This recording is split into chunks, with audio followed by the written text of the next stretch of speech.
17, 23, 34.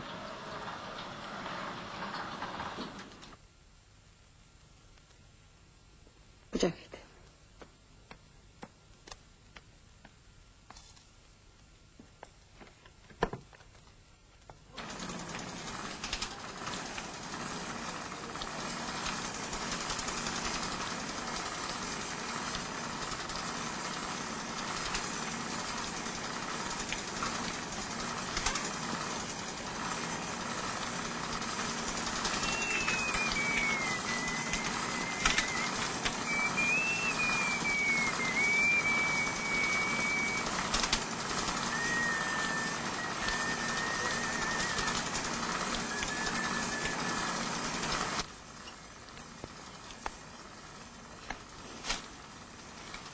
Заповядайте. Благодаря. Довиждане. Довиждане.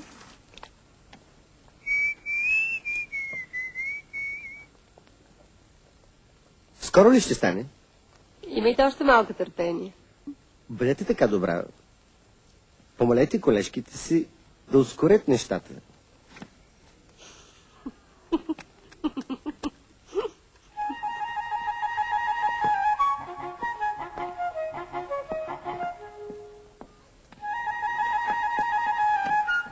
Моля ви се, другарю! Какво е това?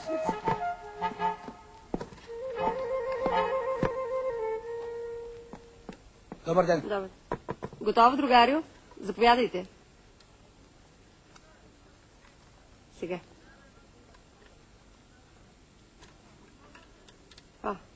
Тук.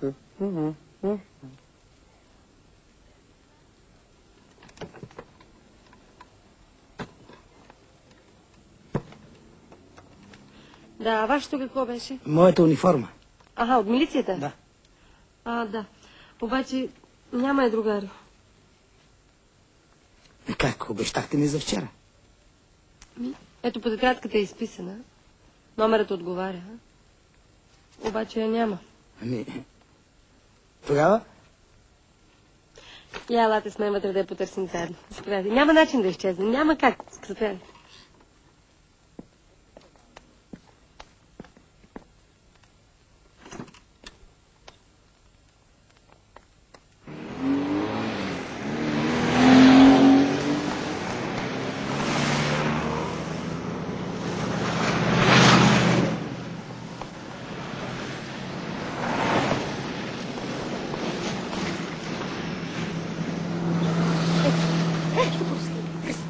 Тип мошен. Другари милиционер. Именно познавате този тип. Ние сме от измамени. Двете са сестра.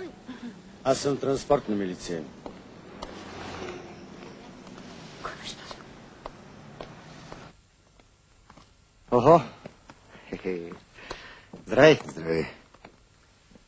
Сядай, Гошо. В този кабинет рядко се случват приятни срещи. Как сбърка да дойдеш да ме видиш? Едно кафе? Да. Тая работа ще ни свърши. Майче си прав. Младините ни минаха заедно. Сетне ти на север, аз на юг. И ти не се обаждаш. Толкова ли ти е трудно да се отбиеш някой път? В командировка ли си? Не. На разходка? Не. Тогава не разбирам. За мен идваш. Да, именно при тебе идвам. Имаш проблеми с работата? Не. Лични проблеми. Случи се нещо, в което не мога да определя. Престъпление?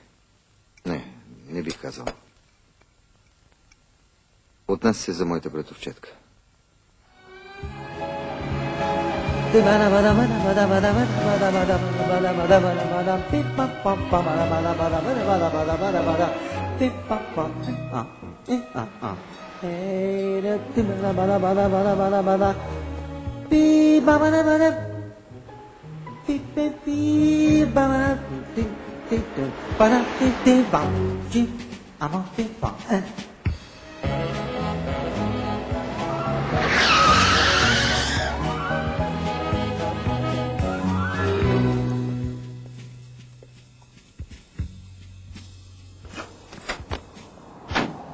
Заповядайте документите, другари капитан.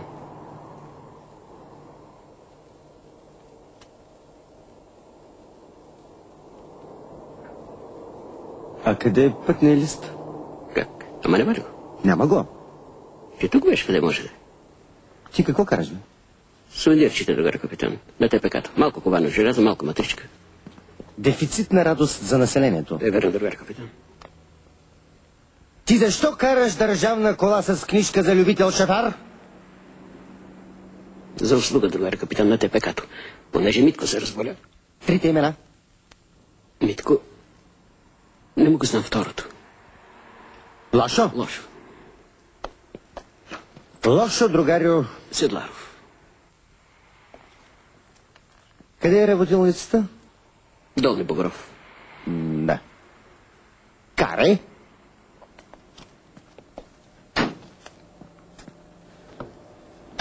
Дете имам, жена имам. Ще направя някое автопроизшествие.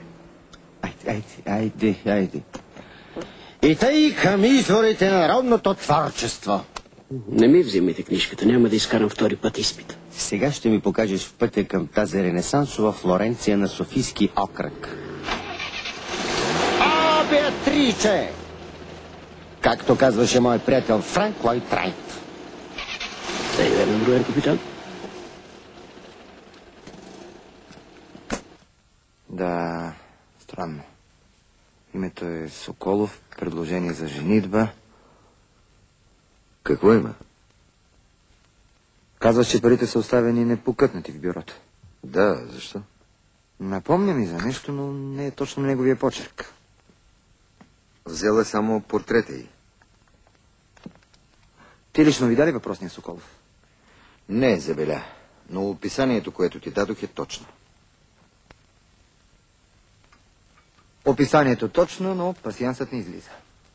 Освен ако приемем, че мъртвите възкръсват. Ще заведем братовчетка ти в албумната картотека. Ще й посоча някои екземпляри. Сигурно ще го познае. Ако се съгласи, само плаче. И най-големият бандит да бил, щяла да му остане вярна. Странно нещо са жените, братко. Заповядайте, другаре капитан. Мими. Да, Коля. Мими. Мими, загасихме. Имаме цех за ковано желязо, за дребни пластмасови сувенири с преса и за пирография на дървени изделия. Нямаше къде, ги настаних в моята къща. Похвално. А сега да видим моделите на продукцията.